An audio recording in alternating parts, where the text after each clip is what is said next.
Hello दोस्तों, कैसे आप सभी। मैं हूं आपका दोस्त प्रदीप एंड स्वागत करता हूं गिरी ट्यूटोरियल के इस प्लेटफॉर्म पे।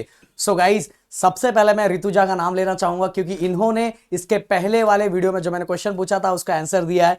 गाइस, आज भी मैं क्वेश्चन पूछूंगा, देखूंगा सबसे पहले उसका आंसर कॉमेंट में कौन लिख के देता है। गाइस, उसका नाम नेक्स्ट वीडियो में आने वाला है। गाइस, चलो इसी के साथ स्टार्ट करते हैं लेक्चर नंबर 3 जो है हमारा यूनिट एंड मेजरमेंट का। और आज गाइस ने बहुत इंटरेस्टिंग टॉपिक देखने वाले, मजेदार टॉपिक देखने वाले, बहुत अच्छी चीजें आपको पता चलेगी। गाइस, आज का जो हमारे टॉपिक का नाम है वो है मेजरमेंट ऑफ लेंथ। और मेजरमेंट ऑफ लेंथ के अंदर यार उसी के अंदर तो अच्छे अच्छे टॉपिक देखने वाले हैं। तो मेजरमेंट ऑफ लेंथ में जो सबसे पहला टॉपिक है वो measurement of large distance. Measurement of large distance. अगर मैं बोलूं कि ओमकार सर को बोलता हूं कि चलो मैं एक टेप का एक एंड मैं पकड़ लेता हूं, मेजरमेंट टेप का एक एंड मैं पकड़ लेता हूं और दूसरा एंड आप पकड़ के लेके जाओ एक दूसरे प्लैनेट पे, क्योंकि मेरे को ना उसका डिस्टेंस फाइंड करना है, मेरे को ये काम करना है। तो ओमकार सर करोगे क्या? कैसे हो पाएगा? देखो, ओमकार सर भी बोल रहे हैं कि सर ये पगला गए हैं क्या। मतलब मेजरमेंट टेप से एक प्लैनेट से दूसरे प्लैनेट का क्या डिस्टेंस मेजर किया जा सकता है? बिल्कुल नहीं किया जा सकता, ये तो पॉसिबल ही नहीं है। पॉसिबल कैसे है? पॉसिबल है ना भाई, पैरालैक्स मेथड के थ्रू। पैरालैक्स मेथड के थ्रू हम क्या कर सकते हैं, जो लार्ज डिस्टेंस होता है उसको हम मेजर कर सकते हैं। और पैरालैक्स मेथड होता क्या है, चलो मैं बताता हूं। समझ लो, ये मेरे सामने एक कॉइन रखा हुआ है, ये देखो कॉइन है। चलो दूसरा कॉइन उठा लेता हूं, ये वाला कॉइन, ये वाला कॉइन है।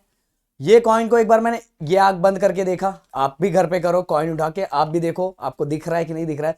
ये कॉइन उठा के मैंने एक आंख पहले बंद किया, देन दूसरा आंख बंद किया। मुझे जब मैं अपने आंखों को, पहले वाली आंखों को मैंने बंद किया तो ये कहीं और दिखाई दे रहा था। जब मैंने दूसरी आंख को बंद किया और पहला ओपन किया तो मुझे ये कहीं और दिखाई दे रहा था। पर सच में ये चेंज किया क्या मैंने ऑब्जेक्ट का प्लेस सच में चेंज नहीं किया। मैंने सच में प्लेस, अरे वाह क्या बात है। ये क्या है गाइस? ये है, ये कमेंट में लिख के बताना मुझे क्या है। सबसे पहले मैंने ये आंख बंद करके इसको देखा, फिर मैंने दूसरी आंख बंद करके देखा। तो जब मैंने एक आंख, ये वाली आंख बंद की और दूसरे आंख से देख रहा था तो कहीं और दिखाई दे रहा है। जब मैंने ये आंख बंद किया और दूसरी आंख से देख रहा, इस आंख से देख रहा हूं तो कहीं और दिखाई दे रहा है। सच में इसने अपना प्लेस चेंज किया क्या? नहीं, ऑब्जेक्ट का प्लेस सच में चेंज नहीं हुआ है, ये एपरेंट चेंज है। ये एपरेंट चेंज क्यों हुआ? क्योंकि जो ऑब्जर्वर था उसके देखने का पोजीशन चेंज हो रहा था। पहले वो इससे देख रहा था, बाद में इससे देख रहा था, पर ऑब्जेक्ट का प्लेस चेंज था। सच में एक्चुअल चेंज नहीं था, सच में एक्चुअल चेंज नहीं था। तो ये जो एक्चुअल चेंज नहीं था, उस चेंज को हम क्या बोलते हैं? Apparent change. क्या बोलते हैं? Apparent change. ऑब्जेक्ट का सच में चेंज था नहीं। क्यों चेंज हुआ? क्योंकि ऑब्जर्वर ने देखने का प्लेस चेंज किया, पहले इससे देख रहा था, बाद में इससे देख रहा था। इसीलिए ऑब्जेक्ट के प्लेस में देखने का जो चेंज है उसको बोलेंगे एपरेंट चेंज। और इसी को गाइस क्या बोला जाता है? Parallax method. क्या बोला जाता है? Parallax method. बोलोगे क्या सर, खाने पीने वाली चीज आप इससे दिखा रहे हो? कोई बात नहीं ओमकार सर, इसको बाद में हम अपने इसकी कहानी खत्म करेंगे, पहले हम खत्म कर देते हैं इसको। Parallax is defined as the apparent change in the position of the object. जो ऑब्जेक्ट हमने लिया उसके अंदर क्या चेंजेस आया था? Apparent change. एपरेंट चेंज मतलब एक्चुअल चेंज हुआ था नहीं, पर ये एपरेंट चेंज दिखा क्यों? Due to change in the position of the observer. Observer ने अपना पोजीशन चेंज किया, पहले इससे देख रहा था, बाद में इससे देख रहा था। तो ऑब्जर्वर ने अपने पोजीशन को चेंज किया, इसीलिए सामने वाला जो ऑब्जेक्ट है ना उसका पोजीशन चेंज होता हुआ दिखाई दे रहा था, एपरेंट चेंज होता हुआ दिखाई दे रहा था। इसी को हम क्या बोलते हैं? Parallax method. Parallax is defined as the apparent change in the position of the object. क्यों? Due to change in the position of the observer. But sir, ये बताओ इस पैरालैक्स मेथड के थ्रू कैसे लार्ज डिस्टेंस फाइंड किया जाता है? तो चलो बताते ना, टेंशन क्या है। ओमकार सर तो खा पी के खत्म कर रहे हैं। तो गाइज मैंने क्या किया, मैंने यहां एक प्लैनेट बना दिया, समझ लो ऐसा समझ लो, एक प्लैनेट बना दिया। एक गोला है, मतलब एक प्लैनेट है, और अर्थ पे दो पोजीशन में मैंने ले लिया जहां से ऑब्जर्वर दोनों पोजीशन पे से, दोनों जगह से उसको देख रहा है। ओके, ये पोजीशन का नाम मैंने ए ले लिया, इसका मैंने बी ले लिया। क्या लिया? एक का नाम ए, दूसरे का नाम बी, और ये दोनों के बीच का जो डिस्टेंस था उसको मैंने ले लिया स्मॉल डी। अब ये ऑब्जर्वर, यहां मैंने एक टेलीस्कोप लगा दिया है, यहां से मैंने एक टेलीस्कोप लगा दिया है। ओके, ऑब्जर्वर, ये दोनों ऑब्जर्वर ने इसको देखा, देखने के बाद यहाँ एंगल क्रिएट हो गया है। ये एंगल जो बन गया वो हो गया थीटा। तो गाइस ये टेलीस्कोप और ये सरफेस के बीच में भी एक एंगल बनेगा, वो एंगल होगा हमारा θ1, और ये टेलीस्कोप और इसके बीच में भी एक एंगल बनेगा जिसको बोलेंगे हम θ2। अब गाइस सबसे पहले काम तो हमें यही करना है। अब ये अर्थ का सरफेस है और टेलीस्कोप भी अर्थ के सरफेस पे, तो ये एंगल तो मुझे पता चल सकता है। और ये जो सरफेस है और ये जो टेलीस्कोप है ये भी अर्थ के ऊपर ही है, तो यहां का भी जो मुझे एंगल है वो मिल सकता है, मतलब θ1 और θ2 ये दोनों मैं फाइंड कर सकता हूं। और θ1 θ2 मिल गया मुझे, तो मैं ये थीटा तो फाइंड कर सकता हूं ना। क्यों? क्योंकि sum of the measure of angle of triangle is 180 होता है। ट्रायंगल के सभी एंगल को अगर मैं प्लस करता हूं तो उसका समेशन कितना होता है, उसका प्लस कितना होता है, 180 डिग्री होता है। कितना? 180 डिग्री। चलो ऐसा करके दिखाता हूं, θ1 प्लस θ2 प्लस ये वाला थीटा, कुल मिला के कितना होगा हमारा 180 डिग्री। तो अगर ये दोनों को मैं प्लस करता हूं, जो भी वैल्यू होगी दोनों को प्लस करूंगा और यहां लेके जाके 180 से माइनस करूंगा, तो मुझे ये थीटा की वैल्यू पूरी तरह से मिल जाएगी। जो भी थीटा की वैल्यू होगी वो मुझे मिल जाएगी। तो थीटा की वैल्यू गाइस हम ऐसे फाइंड कर सकते हैं, आराम से फाइंड कर सकते हैं। तो थीटा की वैल्यू मिल गई।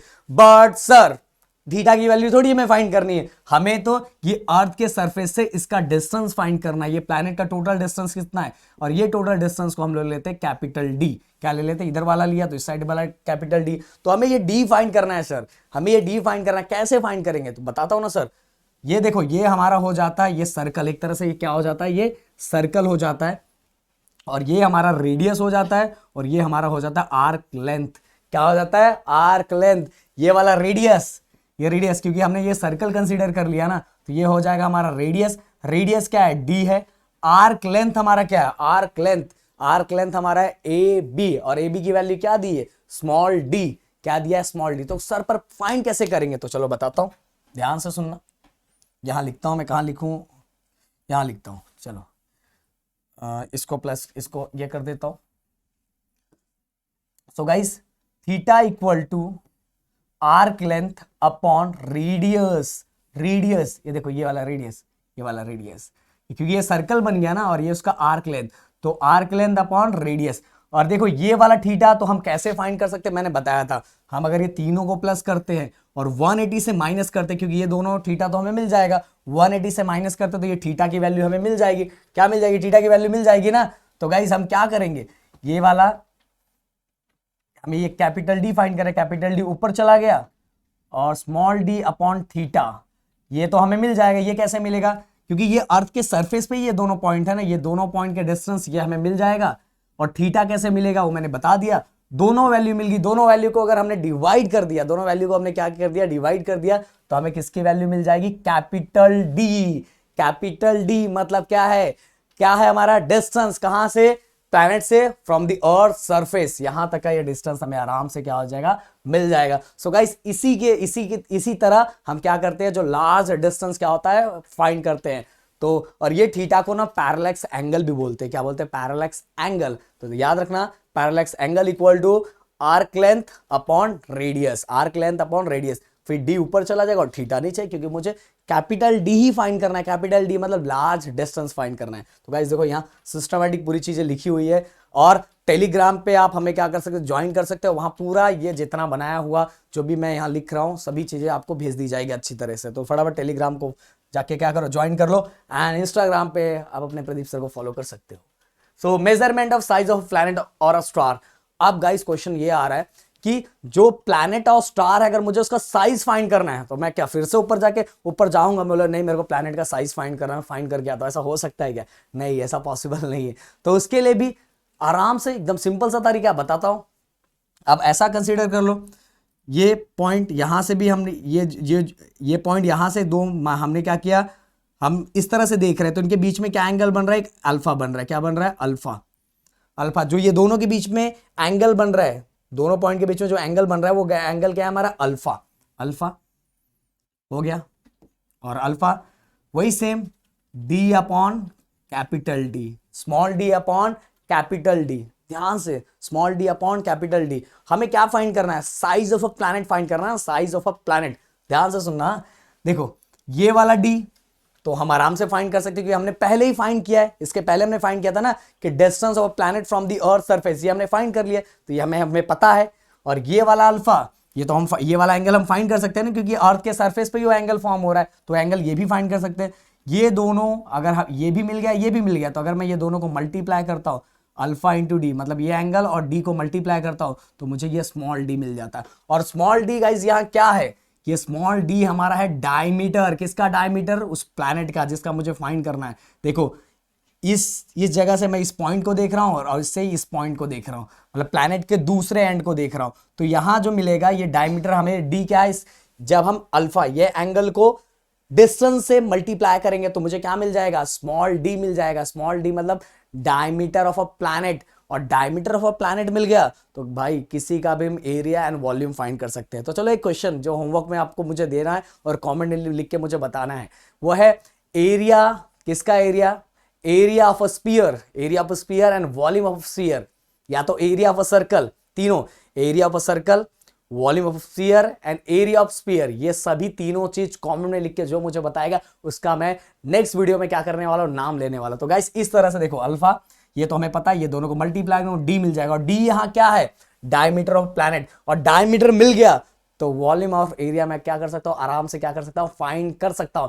इस तरह से हम किसी भी प्लैनेट का बिना वहां गए हम उसका क्या फाइंड कर सकते हैं, साइज फाइंड कर सकते हैं। अब चलते हैं नेक्स्ट और लास्ट, जो स्मॉल डिस्टेंस है या स्मॉल साइज है उसको किस तरह से फाइंड किया जाता है। गाइस अगर मुझे किसी का डेप्थ फाइंड करना है, मतलब कितनी गहराई है, उन सभी चीजों को फाइंड करना, सभी आप स्कूल में जाओगे ना, कॉलेज, सॉरी आप तो कॉलेज में गए, कॉलेज में चले जाओगे तो आपको वर्नियर, कैलिपर, स्क्रू गेज ये दिखाया जाएगा। स्मॉल डिस्टेंस फाइंड किया, स्मॉल साइज फाइंड करने के लिए ये सभी चीजें हम यूज करते हैं।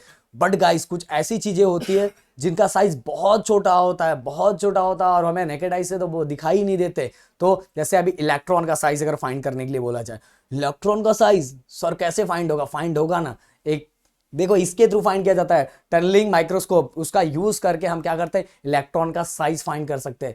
हो सकता है, मुझे तो नहीं लगता, क्योंकि मैं जिस कॉलेज में हूँ, रिसर्च में आगे जाओगे, अगर आगे कुछ अच्छा आप कर लोगे तो आपको ये सब चीज़ें देखने को जरूर मिलेगी।